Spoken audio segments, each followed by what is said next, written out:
हमारे जो YouTube videos हैं उनके कमेंट सेक्शन में अक्सर एक सवाल रहता है, वो ये है कि सर आप जो सिस्टम बताते हैं वो 1 किलोवाट से ज्यादा ऑफ ग्रिड आपके सिस्टम बताते हैं, तो आप कोई ऐसा सोल्यूशन भी बताइए कि जिन लोगों के पास में नॉर्मल इन्वर्टर बैटरी है या जिन लोगों के 500 वाट या 500 वाट से कम का खर्चा है, जिन लोगों के घर में, उनको कम से कम पैसे में कम और हम बेस्ट से बेस्ट कैसे रिजल्ट ले सकते हैं और अपने बिजली का बिल हम सेव कर सकते हैं। या जिन लोगों के घर पे ग्रिड ही नहीं है, लाइट ही नहीं है, तो वो लोग कैसे सोलर सिस्टम का फायदा आप उठा सकते हैं। तो फ्रेंड्स, आज ये वीडियो उसी से रिलेटेड है और इस वीडियो में मैं आपको सोलर इन्वर्टर के बारे में भी जानकारी देने वाला हूं कि सोलर इन्वर्टर बेसिकली होते क्या हैं और सोलर इन्वर्टर को आप कम एक जरा से अमाउंट में आप कैसे अपने नॉर्मल इन्वर्टर को सोलर इन्वर्टर में कन्वर्ट कर सकते हैं। तो फ्रेंड्स, मैं हूं दीपक चौधरी और आप लोगों से ये रिक्वेस्ट है मेरी कि आप लोगों को मेरा वीडियो पसंद आया तो वीडियो को लाइक और शेयर जरूर करें। अभी तक आपने हमारा चैनल सब्सक्राइब नहीं किया है तो कृपया चैनल को सब्सक्राइब भी करें। तो फ्रेंड्स, जिन लोगों ने अपने घर पे एक इन्वर्टर बैटरी लगाया हुआ है या डबल बैटरी का इन्वर्टर बैटरी लगाया हुआ है और अभी तक उनको कोई दिक्कत नहीं आ रही थी, अब सपोज ये दिक्कत आने लगी है कि भाई जो डे टाइम है, डे टाइम में ग्रिड उनको कट हो रहा है, ग्रिड का मतलब इलेक्ट्रिसिटी से है, और या उन लोगों के बिजली के बिल सडन बढ़ गए हैं, जो बिल्स हैं उनको कैसे आप रिड्यूस कर सकते हैं आप, जिसमें कि आपका कोई एक्स्ट्रा खर्चा ना हो। तो उसके लिए जो तरीका है वो तरीका ये है कि आप अपने जो इन्वर्टर है आपके घर पे लगा हुआ, उसको आप सोलर इन्वर्टर में कन्वर्ट कर लीजिए। अब फ्रेंड्स, पहले मैं आपको ये बता दूं कि जो सोलर इन्वर्टर आप मार्केट में देखते हैं 700 वी है, 800 वी है, 1000 वी है, 1100 वी है, वो क्या है? क्या वो कुछ अलग इन्वर्टर्स होते हैं? तो उसका आंसर है कि जो सोलर इन्वर्टर हैं वो सिर्फ वही इन्वर्टर है जैसे आपका ट्रेडिशनली आपके घर पे लगा हुआ इन्वर्टर है, वही इन्वर्टर सोलर इन्वर्टर है। बस उसके अंदर क्या है कि उसके अंदर एक PWM पल्स विद मॉड्यूलेशन का एक चार्ज कंट्रोलर उसके अंदर लगा दिया गया है, और वो चार्ज कंट्रोलर जो है वो इन्वर्टर के अंदर लगा दिया गया है, और मैं आपको बताने वाला हूं कि उसको आप एक्सटर्नली लगा लीजिए। बस फर्क ये है, आपका नॉर्मल इन्वर्टर ही आपका सोलर इन्वर्टर बन जाएगा। अब वो डिवाइस क्या है वो मैं आप लोगों को दिखा देता हूं। फ्रेंड्स, वो ये डिवाइस है, इसको बोलते हैं हम PWM चार्ज कंट्रोलर, और इसके 2 वेरिएंट अवेलेबल हैं, 12 वोल्ट 24 वोल्ट। अब इसके अंदर आप देख रहे हैं, जैसे कि आप देख रहे हैं, इसके अंदर जो है ये डिस्प्ले है, ये इसका LCD डिस्प्ले है जिसमें आपको ये पैनल का वोल्ट बताता रहेगा और एम्पियर बताता रहेगा, भाई आपके पैनल से कितने वोल्ट और कितने एम्पियर का जनरेशन हो रहा है। दूसरा, इसके अंदर ये आप सॉकेट देख रहे हैं, ST4 सॉकेट लगा हुआ है। इसमें ये सोलर से जो 2 वायर आपके आएंगे सोलर से, वो आपको इनपुट में लगाने हैं और इससे 2 आउटपुट वायर निकाल के आपको सीधा अपनी बैटरी को कनेक्ट कर देना है। जैसे कि आप किसी शॉपकीपर के पास में जाते हैं, बोलते हैं कि भाई अब मुझे सोलर लगवाना है, तो उनका पहला ही ये सवाल होता है आपसे कि आप इन्वर्टर अपना चेंज कर लीजिए, सोलर इन्वर्टर आप लगवा लीजिए। अब सोलर इन्वर्टर का एडवांटेज जो है वो आपको बस ये मिल जाएगा कि आपको जो बैटरी में वायर में लगा के सीधा इन्वर्टर में अपने वायर लगाने हैं, पर जो टेक्नोलॉजी इसके अंदर यूज है वो टेक्नोलॉजी यही है जो एक्सटर्नल में मैंने आपको ये कंट्रोलर दिखा दिया है, उसके अंदर यही कंट्रोलर लगा हुआ है। अब इसका काम क्या है? इसका काम ये है कि ये बैटरी के जो वोल्ट हैं उनको मॉनिटर करता है कि बैटरी का वोल्ट, जैसे ही बैटरी के अंदर 14.1 बैटरी अगर हमारी है तो 14.5 वोल्ट आ जाएंगे, ऐसे ही चार्जिंग को कट ऑफ कर देगा। ये इसका काम है। दूसरा काम क्या है कि रिवर्स करंट प्रोटेक्शन। आजकल तो सभी जो पैनल्स हैं उनमें सब में रिवर्स करंट प्रोटेक्शन आता है, फिर भी अगर किसी ने कोई बहुत पुराने पैनल लगा रखे हैं तो उसमें रिवर्स करंट प्रोटेक्शन नहीं होता है, तो ये आपको बाद में जब आपका पैनल खत्म हो जाएगा, मतलब शाम के टाइम आपका पैनल खत्म हो गया, उसमें वर्किंग खत्म हो गई, तो अभी जो हमारा ये कंट्रोलर है PWM वाला, वो बैटरी से रिवर्स करंट पैनल तक नहीं जाने देगा। ये इसका एडवांटेज है, इसलिए इस कंट्रोलर को हम लोग यूज करते हैं। अब सवाल ये रहा है कि इसको कहाँ यूज कर सकते हैं, कितने पैनल आप इस पे ऊपर लगा सकते हैं और इसको लगाने का क्या फायदा होगा। तो इसका पहला जो सवाल है उसका आंसर ये है कि इस कंट्रोलर को आप वहां पे लगा सकते हैं जहां पे आपके पास में पुराना इन्वर्टर और बैटरी है और आपका पुराने इन्वर्टर बैटरी ही आपके घर के लोड को चलाने में सफिशिएंट है। तो आपको कोई जरूरत नहीं है कि आप नया इन्वर्टर या नई बैटरी आप खरीदें। अगर आप एक बैटरी का इन्वर्टर आपके घर पे है तो आप 12 वोल्ट के पैनल, जिसको 36 सेल का हम लोग पैनल बोलते हैं, वो आप लगा लीजिए। और अगर आप 2 बैटरी का इन्वर्टर आपके घर पे है तो उसमें आप 24 वोल्ट का पैनल आप लगा सकते हैं। अब जो 24 वोल्ट और 12 वोल्ट का पैनल है उसके लिए अगर आपको सजेशन चाहिए कि भाई क्या बेस्ट है और आपके 500 वाट में एक बैटरी को कितना मॉड्यूल चार्ज कर देगा, तो मैं आपको रिकमेंड करूंगा कि आप बायफेशियल के 195 के 2 पैनल आप ले लीजिए। तो 2 पैनल इतने कैपेबल हैं कि आपकी बैटरी को चार्ज कर देंगे, जो हम आपकी एक सिंगल बैटरी है। ऐसे ही अगर आपका का इन्वर्टर है, इन्वर्टर डबल बैटरी का इन्वर्टर है आपके घर पे लगा हुआ, तो उस कंडीशन में आप 390 वॉट का बायफेशियल का 2 मॉड्यूल ले लीजिए और 2 मेटल इतना ही सफिशिएंट है कि आपकी बैटरी को चार्ज कर देंगे। अब अगर आप दिन में आपका लोड ज्यादा है, दिन में आपका फैंस वगैरह चलते हैं या और घर का लोड ज्यादा है, तो आप ये कर सकते हैं कि आप 3 या 4 पैनल भी आप लगा सकते हैं।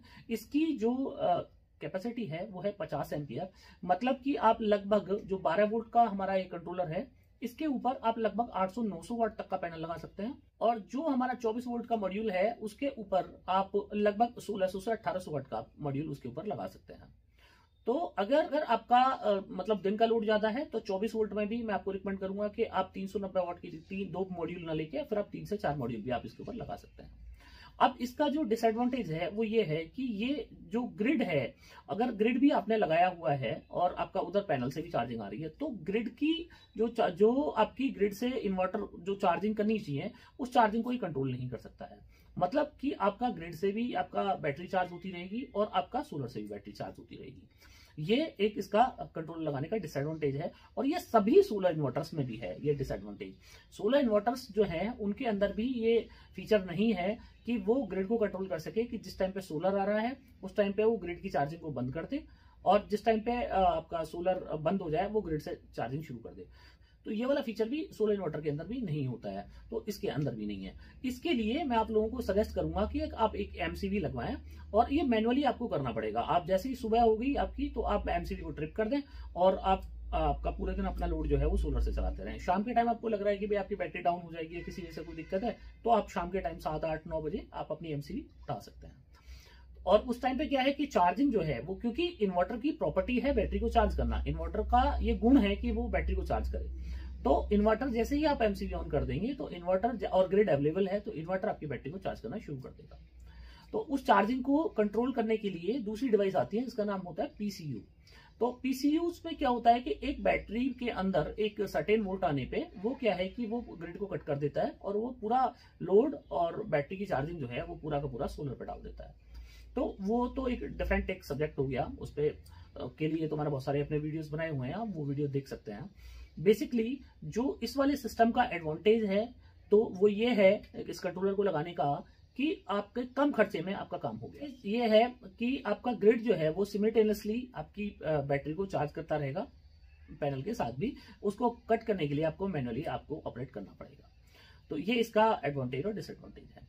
अब कुछ लोगों का एक सवाल ये भी होता है मुझसे कि सर अब जो हम सोलर लगवा रहे हैं तो क्या हमें सोलर बैटरी ही लगवानी चाहिए, तो और दूसरा ये पीडीएम टेक्नोलॉजी है, क्यों ना हम कंट्रोलर ही लगाना है तो क्यों ना हम एमपीपीटी कंट्रोलर लगा लें। तो फ्रेंड्स मैं आपको उसके बारे में बताऊं कि एमपीपीटी कंट्रोलर जो है वो उस टाइम पे ज्यादा एफिशिएंट हो जाते हैं जहां पे एक नंबर ऑफ पैनल्स हम बहुत ज्यादा लगा रहे होते हैं, जहां पे हम सीरीज करेक्शन ज्यादा कर रहे होते हैं। मतलब एमपीपीटी का एडवांटेज हम जब ले सकते हैं कि जब अपने सिस्टम का जो मैक्सिमम वोल्ट है वहां तक हम अपने पैनल की सीरीज को ड्रॉ कर दें। मतलब आप ऐसे समझिए कि अगर आपको 1 किलोवाट से ज्यादा या 2 किलोवाट 3 किलोवाट बड़े आप सिस्टम ले रहे हैं, मतलब 1 किलोवाट से बड़ा सिस्टम अगर आप ले रहे हैं तो उस कंडीशन में आपको कई सारे पैनलों को सीरीज करना है। तो जब आप कई सारे पैनलों को सीरीज करेंगे तब उसका एमपीपीटी जो सेक्शन है वो बेहतर वर्क करेगा और उसको 30% मतलब 20 से 30% आपको मोर एनर्जी आपको मिल जाएगी। पर अगर मैं 1 या 2 मॉड्यूल्स की बात करूं या मैं 12 वोल्ट बैटरी की बात करूं या मैं चार्ज कंट्रोलर पर बात करूं कि क्या चार्ज कंट्रोलर भी वही काम करता है जो एमपीपीटी पीसीयूज करते हैं, तो उसका आंसर है नहीं। अब बहुत सारे लोग जो है मेरे इस आंसर से वो डिसअपॉइंट हो सकते हैं और डिसएग्री भी हो सकते हैं कि मैं जो बोल रहा हूँ गलत बोल रहा हूँ। बेसिकली मैंने 1 या 2 पैनल पे मैंने 10 बार मैंने एमपीपीटी अपने कंट्रोलर को और पीडब्ल्यूएम कंट्रोलर को टेस्ट करके देखा है, तो रिजल्ट में कोई बहुत बड़ा कोई इश्यू नहीं है, 19-20 का भी नहीं आता है रिजल्ट। तो फ्रेंड्स मैं तो आप लोगों को ये सजेस्ट करूंगा कि अगर आपको कंट्रोलर ही लेना है तो फिर आप पीडब्ल्यूएम ही लीजिए, आप एमपीपीटी के चक्कर में आप ना पड़े तो ज्यादा अच्छा है। 12 वोल्ट और 24 वोल्ट में अगर आपको सीरीज करनी है या आपको पीसीयू लेना है तो मैं आपको रिकमेंड करूंगा कि आप फिर एमपीपीटी पीसीयू लें, क्योंकि वहां पे क्या है, वहां पे हम ज्यादा वीओसी बना लेते हैं और ज्यादा वीओसी को ड्रॉप करके वोल्ट को ड्रॉप करके हम एम्पियर बढ़ा लेते हैं। उस वजह से जो हमारा सिस्टम है वो ज्यादा एफिशिएंट वर्क करने लगता है और ज्यादा हमें आउटपुट मिल जाता है। तो ये मेरी आप लोगों के लिए ओपिनियन रही कि अगर आपको कंट्रोलर के साथ जाना है तो आप पीडब्ल्यू के साथ जाइएगा। अब बात ये रही कि ये वाला जो कंट्रोलर है कितने रुपए का है और कहां से मिलेगा। तो इसके दो वेरिएंट हमारे पास अवेलेबल हैं, 12 वोल्ट 24 वोल्ट, दो वेरिएंट हम लोग बनाते हैं। और दोनों जो वेरिएंट है उनकी कीमत जो है वो हमने सबसे मार्केट में सबसे कम रखी है, 50 एम्पियर के साथ में एलसीडी डिस्प्ले के साथ में। मैं उम्मीद कर रहा हूं कि आपको किसी कंपनी का इस रेट में नहीं मिलेगा। वो है कीमत मात्र 1100 रुपए और 1 साल की इसके अंदर हम लोग वारंटी दे रहे हैं। तो 1100 रुपए में आप 12 वोल्ट या 24 वोल्ट कोई सा भी आप कंट्रोलर ले सकते हैं और हमारी वेबसाइट www.nexussolarenergy.in से आप इसको बाई कर सकते हैं। इसके लिए बेस्ट मैंने आप लोगों को बता दिया है कि आप बाइफेशियल मॉड्यूल के साथ में अगर आप इसको यूज करेंगे तो बहुत बेहतरीन इसका आउटपुट होगा। और आप बाकी तो आप किसी पैनल के साथ में इसको यूज कर सकते हैं, कोई दिक्कत वाली बात है नहीं। तो फ्रेंड्स मैं उम्मीद कर रहा हूं कि ये वीडियो आप लोगों के लिए यूजफुल रहा होगा और आप लोगों को पसंद भी आया होगा।